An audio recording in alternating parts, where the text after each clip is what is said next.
Hey, what's happening, guys? It's Patrick, aka Patty Two Wheels. Today I just wanted to do sort of a brief video detailing my setup. So it actually took me a lot of experimentation to sort of get this right, and I just wanted to sort of share with everyone what I did.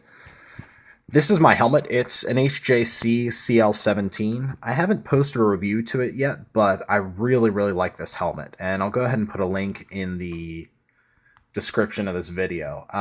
It was really a great buy. It was, I think, about $125, and it's just it's very comfortable. It's a great helmet. I really love it.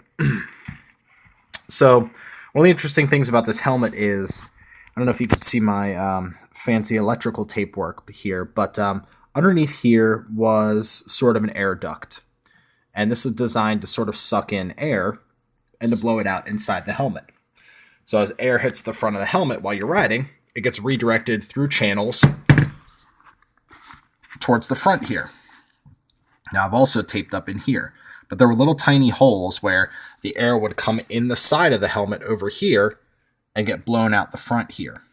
Now this is great for ventilation, but as you could probably imagine, my mic is right there, so it just got blasted with wind endlessly, and I just could not get good sound quality until I sort of did the taping up. At first, I tried stuffing the microphone inside the cheek pad, like recommended by Jake the Garden Snake and a few other people, but I just could not get any quality audio there. What I had to do was end up taping it up front here. The only reason that I didn't do this from the start is because I was concerned that this would impact the sound quality, because, I thought, you're looking at this helmet as you ride, you assume that the air is going to hit the helmet and get sucked right up underneath there to sort of batter the mic on the inside. So you can imagine sort of the air scooping up on the inside and battering the mic, but I haven't found that to be true. It just hasn't been an issue that I've run into. You'll see I have the microphone at the front there. So then what I've done is I've run the cable from the microphone to under this cheek pad. So here's sort of what it looks like all disassembled. You can see I've sort of taped down the excess, and then I've run the rest behind the back of the helmet, and I put the excess all on this side. Now I'm not going to undo my cheek pad to show you all this.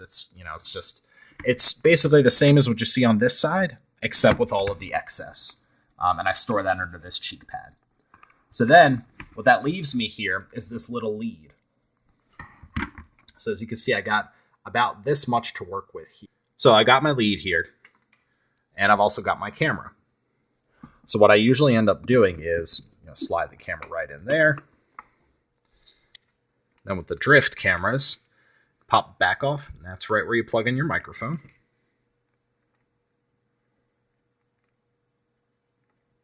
It's really hard to do one-handed with my left hand. I'm right-handed.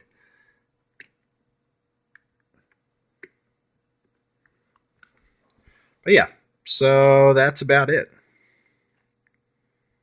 If you're having trouble with your audio setup, there are a few things you can try.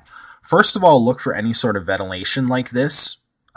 If your helmet has outside-facing vents that redirect air towards the inside, that obviously is going to hit your microphone, and it's probably going to mess up your sound quality.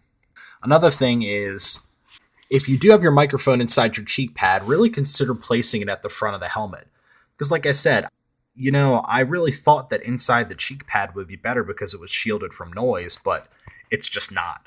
My audio quality, this is a cheap mic. I'll go ahead and put a link to it in the video description, but I got like a 5-pack of these mics for $6, and I get great audio quality. I don't have to do any post editing or anything like that. It just works. So I also highly recommend that as well. Another thing that you can try to do is you could try to do sort of like a chin guard. Now you can see these 3 holes at the front of the helmet here. There's one there, there, and there.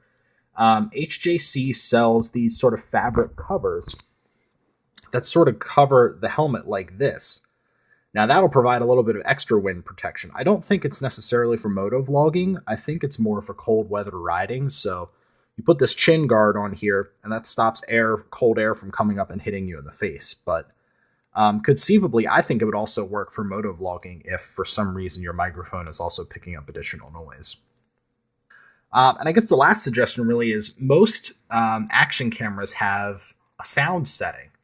Um, and I guess the last thing really is most action cameras have a microphone sensitivity setting. So I think what this does is it really dials down how much noise the microphone records. All the videos I've seen recommend dialing this down to the lowest setting possible. And on my Drift HD Ghost, which also I'll put a link in the video description, that that is at the very lowest setting possible. So that seems to work well for me. I get some motorcycle noise, but mostly it's just my voice. A little bit of wind noise depending on how how windy it is the particular day that I'm riding. But yeah, that's about it. If you guys have any questions, please hit me up in the comments. I spent a lot of time trying to figure this out and trying to get rid of the wind noise, and I'm sort of satisfied with the results. Now, other people, you might want, a more pure sound where it's really just your voice and the motorcycle, no wind noise at all. I haven't quite got to that point yet, but to be honest, that's not something that I'm really chasing. The audio quality is good. Probably not going to spend a ton of time trying to get it perfect when it works very well. So yeah, that's about it. Hit me up with any questions or comments. Thanks for watching.